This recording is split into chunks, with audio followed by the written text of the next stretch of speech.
My name is Raghavendra Agarwal. Today in this topic we'll discuss on service communication proxy, model T communication. Right? Let's begin. In model T communication flow, as we discussed in the earlier presentation, that it is a kind of delegated discovery plus all this service routing will be via SCP. Means producer will talk to SCP and delegate the discovery request, discovery parameters, right? And also the service request to the SCP, and SCP will do the discovery via NRF and then route the service request to the producer, right? So what it do, the network function consumer, let's say AMF, right, want to talk to SMF, right? For example, the AMF receives a PDU establishment request and that AMF want to talk to SMF to create the PDU, to process that PDU establishment request, right? So network function consumer, those are supporting model D, means the AMF supports model D, then in that case it will forward the service request, which is the initial PDU establishment request, to the SCP, right? Apart from just sending the service request to the SCP, it will also forward the discovery information, discovery header, because ultimately the SCP has to discover the SMF, and that discovery will happen via NRF. So SCP will talk to NRF basis the discovery header being sent by AMF towards SCP, right? So whenever the AMF will send the request to the SCP, it will send discovery header information and will also send the service request information. Basis the discovery header information, SCP will talk to NRF, right? And then it will discover the producers. And once the NRF will respond back to the SCP with the network function profiles, the SCP will select the producer and send the service request, right? So in our case, AMF, which want to talk to SMF, right, will send the discovery parameters to select, to discover the producer, which is SMF, and then send the service request information also to the SCP. SCP will talk to NRF, try to discover the available producer, which is SMF, and once the producer is selected, SCP will route the initial request, service request, to the SMF, and SMF will process that request and send the 201 created, right? Apart from doing that, right, SCP will do the discovery of producer and maintain the cache. So for example, for the initial request, SCP send the discovery request to the NRF, and NRF given the network function profile to the SCP that these are the producers available for that particular service. Let's say for NSMF PDU session service, these are the two producers available, SMF1 and SMF2.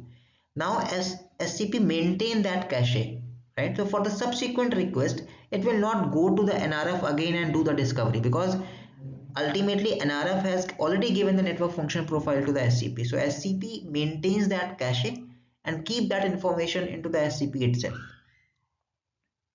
right? SCP will cache that information, right?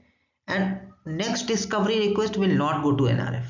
So SCP will use that information and directly send and select the producer and send the service request to the producer, right? SCP also subscribe the status notification with the NRF. For example, the SCP go to the NRF and NRF has given 2 SMF as a network function profile available for that particular service, right? And SCP maintain that SMF1 and SMF2, these are the 2 SMF available to process that particular service request into the cache. But now the SMF1 is down.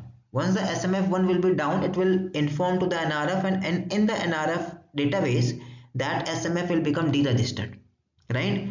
But in the cache of SCP, both the SMF is available, right? So that is why the SCP also subscribe the status change notification with the NRF. So as soon as NRF will detect there is change in the status of the producer, NRF will inform to the SCP, so that SCP is having the information saying that the one of the producer is down, right, and update the cache information, the topology information to the SCP, right. So this is called subscription and notification of network function status. This is SCP subscribe the notification from the NRF, and NRF notify when there is any change in the topology or change in the producer status, right. Let's take the example of PDU session establishment request being received by the AMF. Now the AMF will send the SMF discovery and routing request to SCP, because this is model D.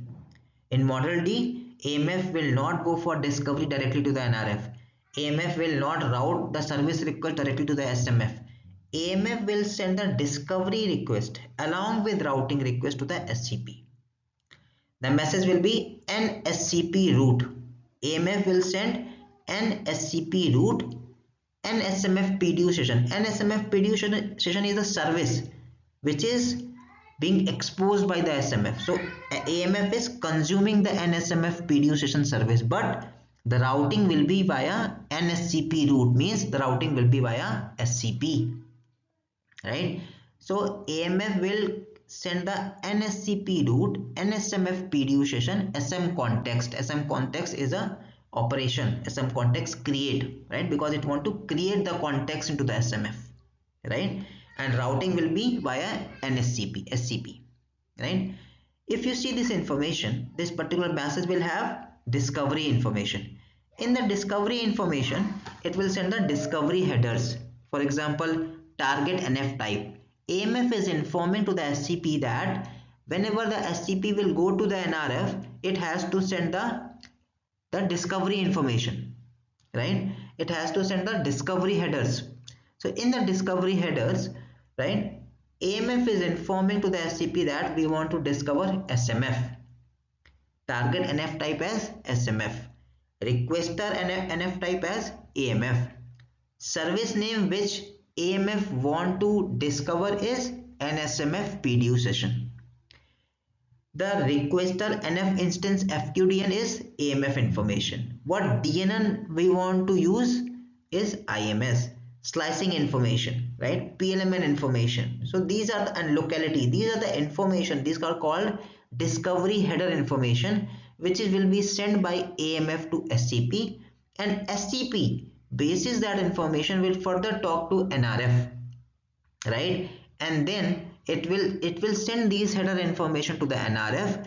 Basis this information, NRF will respond back to the SCP and send the network function profiles, right. So for example, if we have two SMF available, NRF will respond back with both the SMF, right, and SCP will do the selection of the SMF basis the parameter, for example locality or load, right, and then SCP will send the service request to the selected SMF.